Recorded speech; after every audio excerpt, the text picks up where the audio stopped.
शांताकारं भुजंगशयनं पद्मनाभं सुरेशं विश्वाधारं गगनसदृशं मेघवर्णं शुभांगं लक्ष्मीकान्तं कमलनयनं योगिभिध्यानगम्यं वन्दे विष्णुभवभयहरं सर्वलोकैकनाथं। मंगलम भगवान विष्णु मंगलम गरुड़ध्वज मंगलम पुंडरीकाक्ष मंगलाय तनोहरि। ओम नमो भगवते वासुदेवाय। आज का दिन आप सभी के लिए मंगलमय हो। आइए सुनते हैं अधिक मास कथा का अध्याय 12। नारद जी बोले, जब भगवान शंकर चले गए तब हे प्रभु, उस बाला ने शोक के पश्चात क्या किया, सो मुझ विनीत को धर्म सिद्धि के लिए कहिए। श्री नारायण बोले, इसी प्रकार राजा युधिष्ठिर ने भगवान श्री कृष्ण से पूछा था। सो भगवान ने राजा के प्रति जो कहा सो हम तुमसे कहते हैं, सुनो। श्री कृष्ण बोले, हे राजन, इस प्रकार जब शिव जी चले गए तब वह बाला प्रभावित हो गई और लंबे श्वास लेती हुई बड़ी डरी और वह कृशोदरी अश्रुपात पूर्वक रोने लगी। हृदयाग्नि से उठी हुई ज्वाला से जलते हुए अंग वाली वह तपस्विनी कन्या वह नागनी से जले हुए पत्ते वाली लता की तरह हो गई। दुख और ईर्ष्या को प्राप्त उस कन्या का बहुत समय व्यतीत हो गया। जिस प्रकार चूहे के बिल में घुसकर आक्रमण करके सर्प उसे वश में कर लेता है, उसी प्रकार उपरयुक्त शोचनीय अवस्था को प्राप्त उस तपस्विनी बाला पर उस प्रभु काल ने आक्रमण कर उसे वश में कर लिया। वर्षा ऋतु में मेघ से घिरे हुए आकाश में बिजली चमक कर जैसे नष्ट हो जाती है, उसी प्रकार तपस्या से जले हुए पांप वाली वह कन्या अपने आश्रम में मर गई। उसी समय धर्मिष्ठ यज्ञ सेन नामक राजा ने बड़ी सामग्रियों से युक्त उत्तम यज्ञ किया। उस यज्ञ कुंड से स्वर्ण के समान कांति वाली एक लड़की उत्पन्न हुई। वही कुमारी द्रुपद राज की कन्या के नाम से संसार में विख्यात हुई। पहले जो मेधावी ऋषि की कन्या थी, वही सब लोकों में द्रौपदी नाम से प्रसिद्ध हुई। उसी को स्वयंवर में मछली को वेद कर कर्ण आदि बहुत से राजाओं को तृण के समान कर सुभित रजमंड दल में अर्जुन ने पांचाली को पाया। हे मुने, वही द्रौपदी दुष्ट दुशासन द्वारा बाल पकड़कर खींची गई और उसे हृदय विदीर्ण करने वाले वचन सुनाए गए। पुरुषोत्तम की अवहेलना करने के कारण मैंने भी उसकी उपेक्षा की। जब वह मेरे में स्नेह करके मेरा नाम बार बार लेने लगी, हे दामोदर, हे दया सिंधु, हे कृष्ण, हे जगतपते, हे नाथ, हे रमानाथ, हे केशव, हे क्लेशनाशन, मेरे माता पिता भ्रातृवर्ग सहेलिये बहन भांजे बंधु इष्ट पति आदि कोई भी नहीं है। हे ऋषिकेश, मेरे तो आप ही सब कुछ हैं। हे गोविंद, हे गोपिकानाथ, हे दीनबंधु, हे दयानिधे, दुशासन से आक्रमण की हुई मुझे क्या आप नहीं जानते? यद्यपि पहली पुकार में मैंने उसकी ओर ध्यान नहीं दिया था, पर जब दुशासन से पराभूत होकर उसने मेरा पुनः स्मरण किया, तब गरुड़ पर चढ़ शीघ्र वहां पहुंचकर मैंने, हे राजन, उसे बहुत से वस्त्रों से परिपूर्ण कर दिया।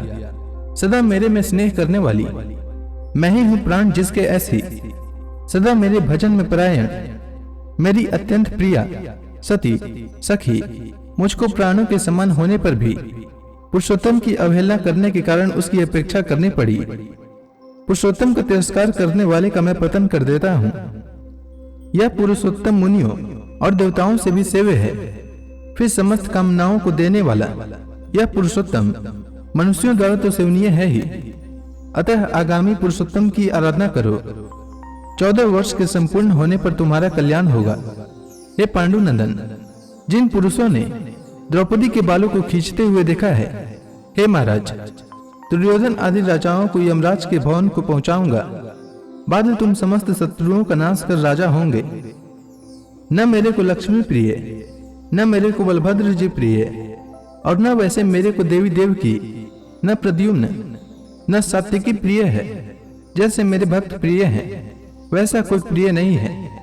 जिसने मेरे भक्तों को पीड़ित किया, उससे मैं सदा पीड़ित रहता हूं। हे पांडव, उसके समान मेरा अन्य कोई शत्रु नहीं है। उसके अपराध का फल देने वाला यमराज है, क्योंकि वह दुष्ट दंड देने के लिए भी मेरे से देखने के योग्य नहीं है। श्री नारायण बोले, श्री कृष्ण ने उन पांडु पुत्र युधिष्ठिर आदि को और द्रौपदी को समझाकर द्वारका जाने की इच्छा से कहा, हे राजन, वियोग से व्याकुल द्वारकापुरी को आज जाऊंगा, जहां पर मां भाग वसुदेव जी, हमारे बड़े भाई बलदेव जी, हमारी माता देवी देवकी तथा गर्द सांब आदि और आहुक आदि यादव, रुक्मणी आदि जो स्त्रियां हैं, दर्शन की उत्कंठा वाले वे सब हमारे आगमन की कामना से टकटकी लगाकर हमारा ही चिंतन करते होंगे। श्री नारायण बोले।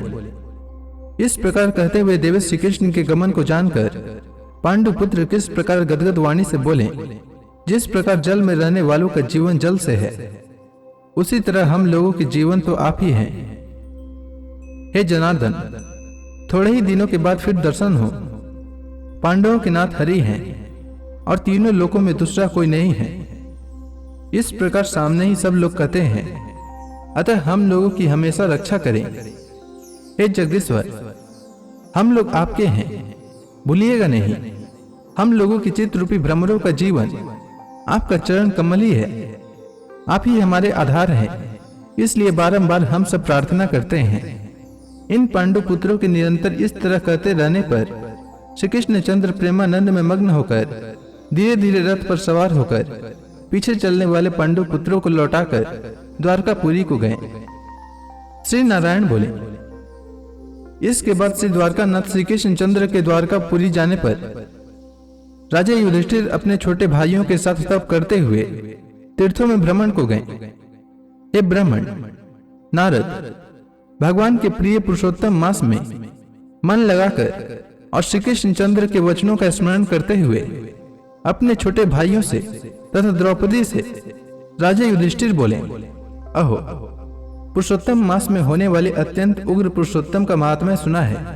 पुरुषोत्तम भगवान के पूजन किए बिना सुख किस तरह मिलेगा। इस भारतवर्ष में वह धन्य है, वह पूज्य है, वही श्रेष्ठ है जो अनेक प्रकार के नियमों से पुरुषोत्तम भगवान का पूजनार्चन किया करता है। इस तरह समस्त तीर्थों में भ्रमण करते हुए पांडुपुत्र पुरुषोत्तम मास के आने पर विधि पूर्वक व्रत करने लगे। हे मुने, नारद, व्रत के अंत में 14 वर्ष के पूर्ण होने पर श्री कृष्ण भगवान की कृपा से अतुल निष्कंटक राज्य को प्राप्त किए। पूर्व काल में सूर्य वंश में होने वाला त्रिधनवा नाम का राजा पुरुषोत्तम मास के सेवन से बड़ी लक्ष्मी, पुत्र, पौत्र का सुख और अनेक प्रकार के भोगों को भोग कर योगियों को भी दुर्लभ जो भगवान का वैकुंठ लोक है, वहां गया। हे मुनि श्रेष्ठ नारद, इस पुरुषोत्तम मास के अतुल महात्म्य को करोड़ों कल्प समय मिलने पर भी मैं कहने को समर्थ नहीं हूं। सूत जी बोले, हे विप्र लोग, पुरुषोत्तम मास का महात्म्य कृष्ण द्वैपायन से मैंने सुना है, तथापि कहने को मैं समर्थ नहीं हूं। इस पुरुषोत्तम मास के अखिल महात्म्य को स्वयं नारायण जानते हैं, यह साक्षात वैकुंठवासी हरि भगवान जानते हैं, परंतु ब्रह्मादि देवताओं से नमस्कार किए जाने वाले हैं चरण पीठ जिनके। ऐसे गोलोकनाथ श्री कृष्ण चंद्र भी अपनाए हुए पुरुषोत्तम मास का संपूर्ण महात्म्य नहीं जानते हैं, तो मनुष्य कहां से जान सकता है। तो इसी के साथ यह अध्याय समाप्त हुआ। इसके आगे की कथा मैं कल के अध्याय में सुनाऊंगा। तब तक के लिए भगवान हरि का नाम लेते रहें।